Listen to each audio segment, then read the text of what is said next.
Chapter 6. A Love Storm.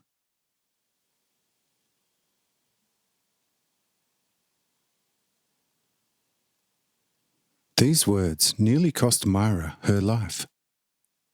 Was it not that she was in the presence of the Lord of life? For her long-hidden love for the Lord came now to a full eruption, and she was still too little prepared for this. Therefore, our Myra fell lifeless onto the floor of the hut. But the Lord touched her with one finger, and a new life began to undulate through the whole being of the former nearly dead body.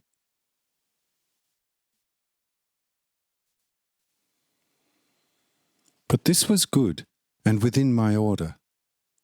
For everyone must first let the world completely die in him, before he can receive and endure the fullness of the living force and power of my love in him.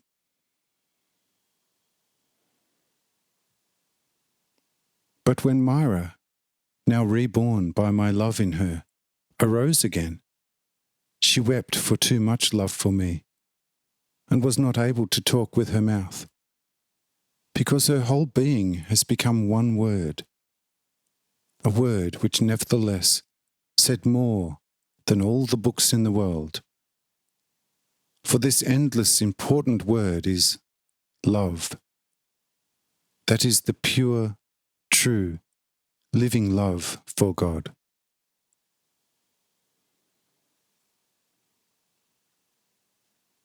And precisely into this word of all words, Myra's whole being has passed. Therefore she wept out of the fullness of this word, and her magnificent diamond-like shimmering tears, with which she wetted my feet, carried more meaning than the contents of the world's largest library. Verily, I say, also the tears of a repentant sinner embracing me with all his love are more wealth to him than having received 1,000 worlds as a gift for eternal enjoyment. However, Myra was never a sinner. Thus her love was like the fervency of a central sun, and her tears were suns, giving light to the planets. And in such love Myra got up and looked at me, her holy, most loving Father, with eyes that in this very moment nobody could have endured except me. For even my heart was by such a look compelled to withdraw a little, for the most wisest reason of love.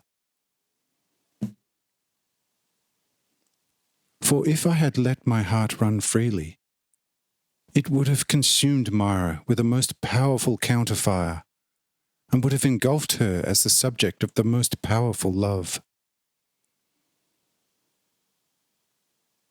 For that reason I hid myself for a short period of time, and went in the meantime to Enoch, where I was only visible to him alone, and told him what he should say to the women, so that they can recognize me, but not igniting too much.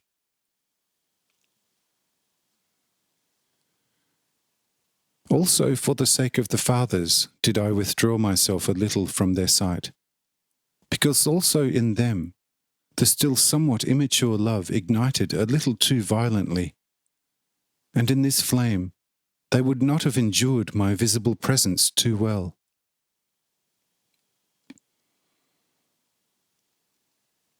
Since, however, my fierce lovers suddenly realized that I was not among them any more, their firestorm of love began to subside, and they looked at each with wide eyes, and one asked the other, "What is that? Where did he go? Why did he disappear so unexpectedly?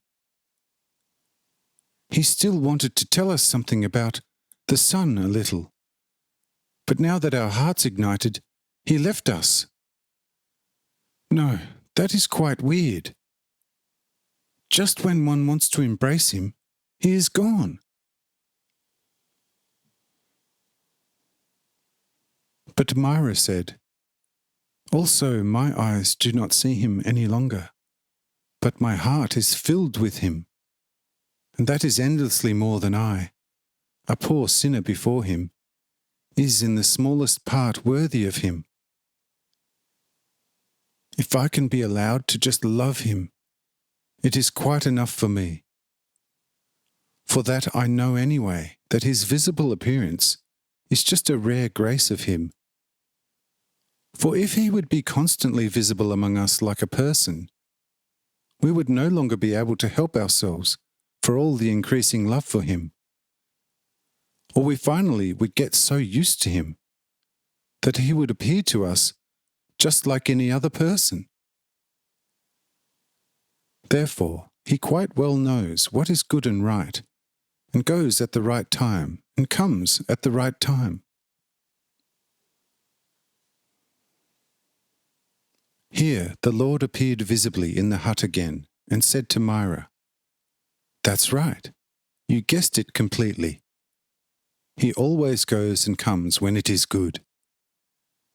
Therefore, he is also back again, as you can see." A scream of the loudest joy was the renewed reception, and all fell at his feet. But he helped them all up, and sat down with them at the table again, and said to Purista, "Go and look what the pots are doing on the stove, and spread the fire, otherwise it burns too much on one point, and too weak on another. For if the fathers come into the hut, the meal must be ready. Therefore get busy, my dear daughter." Purista at once got busy at the stove, and did according to the instructions of the Lord. Since the fruits were already very soft, she informed the Lord about it. And the Lord said to her, "All right, put it on the table, and Myra should go to the fathers and announce that the meal is ready, and that they should come into the hut. Let this take happen. Amen."